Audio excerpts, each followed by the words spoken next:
এটা কাঁচা উচ্ছেটা গিলে খেতে হয়। আটকে গেছি। কথায় আছে গঙ্গা জলে গঙ্গা পুজো, আর এই জ্যৈষ্ঠ মাসের দশমী তিথিতে গঙ্গা জল দিয়ে করা হয় এই গঙ্গা পুজো, যার নাম দশহরা। কথিত আছে এই দশহরার দিন সাপের বিষ বাড়ে, আর তা কমানোর জন্য 10 বার বৃষ্টি হয় এবং মা মনসা দেবীকে তুষ্ট করতে 10 রকমের ফল দিয়ে পুজো করা হয়। আমাদেরও সেই রকম কথা মতো সকাল সকাল ঠাকুমার পুজো হয়ে গেছে আমি ঘুম থেকে ওঠার আগেই। আর এই প্রসাদ খাওয়ার জন্য কত সদস্য এসেছে দেখলে তো। নমস্কার সবাইকে, আমি তানিয়া। আমার একটা নতুন ভিডিওতে তোমাদেরকে অনেক অনেক ওয়েলকাম। আজ হলো দশহরা, সকাল থেকে বিকাল অবধি দশহরার দিন আমি কি করছি তোমাদের সাথে সবটা শেয়ার করব।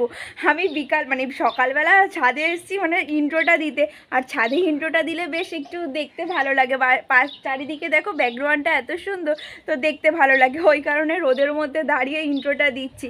তো তোমরা পুরো ব্লগটা দেখতে থাকো। আর আমার ঠাকুমার হচ্ছে গিয়ে সকাল সকাল পুজো হয়ে গেছে, তো তোমরা দেখতেই পেলে আমি তোমাদেরকে দেখালাম যে আমার ঠাকুমার সকালবেলা পুজো হয়ে গেছে। তো তোমরা পুরো ব্লগটা দেখতে থাকো। আর এই দেখো, আমাদের বাড়িতে দশহরার দিন একটা নিয়ম আছে যে কাঁচা উচ্ছে আর এটাকে কি বলে দুধ আর কলা, না কাঁচা উচ্ছে আর দুধ আর কলা দিয়ে এইটা কাঁচা উচ্ছেটা গিলে খেতে হয়, গদ, এটাকে গদ বলে। তো আমি এটা এখন খাবো, তোমরা দেখো আমরা কিভাবে কাঁচা উচ্ছের সাথে গদ গিলে খাই। এ দেখো একটুখানি নিলাম, নিয়ে এবার এই যে কাঁচা উচ্ছে, দেখো এই কাঁচা উচ্ছের এর মধ্যে দিলাম, দিয়ে এটাকে গিলে খাবো এখন। বাবারে আটকে গেছি, এটা বড্ড বড় কেটেছে।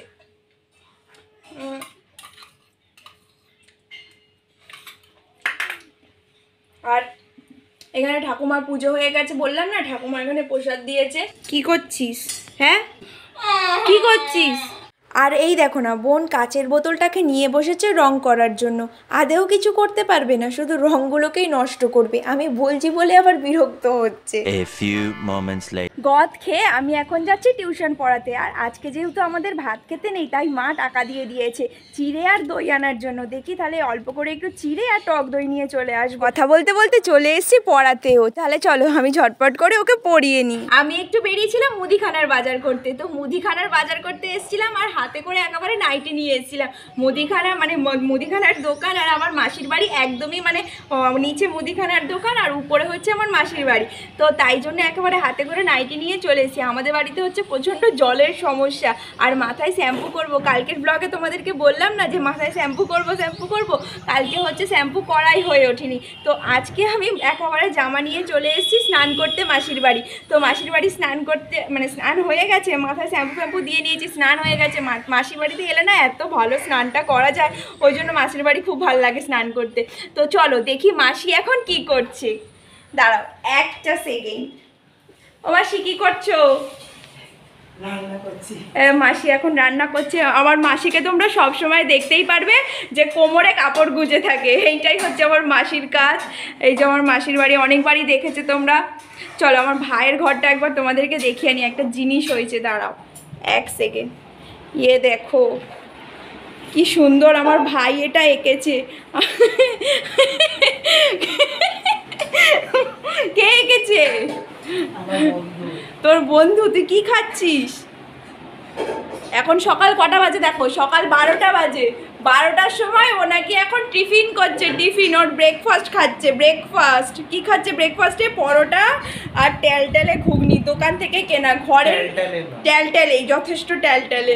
ঘরের খাবার ওর ভালো লাগে না, ওর জন্য ও শুধু বাইরের খাবার খেতে ভালোবাসে।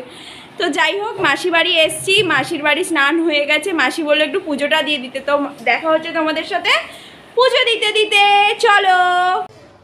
তো তোমাদেরকে বললাম না যে মাসি বাড়ি এসছি, স্নান তো করে নিয়েছি, তোমাদেরকে বললামই। তো এখন চলে এসছি ঠাকুর ঘরে পুজো দিতে। ঠাকুরের ফুল আর লকুনদানা দেওয়া হয়ে গেছে। বাবা আমি জ্বালাতেই পারছি না দেশলায়। তো আমি ঠাকুরের পুজোটা দিয়ে নিই। তো তোমরা কিন্তু পুরো ব্লগটা দেখতে থাকো। আর আমি হচ্ছে ক্যামেরা অন করলে সব কথা আমার তো হয়ে যায়। ক্যামেরা কথা বলতে গেলে একটু প্রবলেম হয়, তোমরা একটু অ্যাডজাস্ট করে নিও। ভিডিও করতে করতে অনেকটা অভ্যাস হয়ে যাবে। তো যাই হোক, যদি একটু ভুল ত্রুটি হয়ে থাকে তোমরা আমাকে মাফ করে দিও। তো চলো তোমরা আমার পুজো দেওয়াটা দেখে নাও। একটুখানি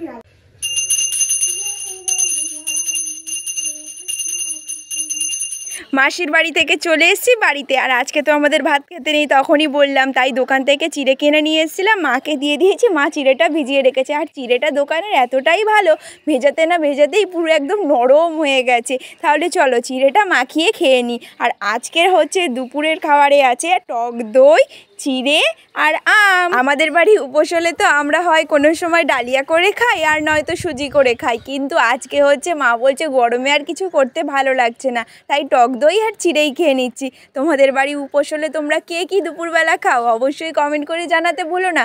রাতে দেখি মা হয়তো একটু লুচি করবে, তো দেখা যাক। আজকে পুরো ব্লগটা এখানেই শেষ করছি। দেখা হচ্ছে তোমাদের সাথে অন্য কোনো নতুন একটা ভিডিওতে। ততক্ষণ তোমরা সবাই খুব ভালো থেকো, সুস্থ থেকো। আজকের মতো টাটা।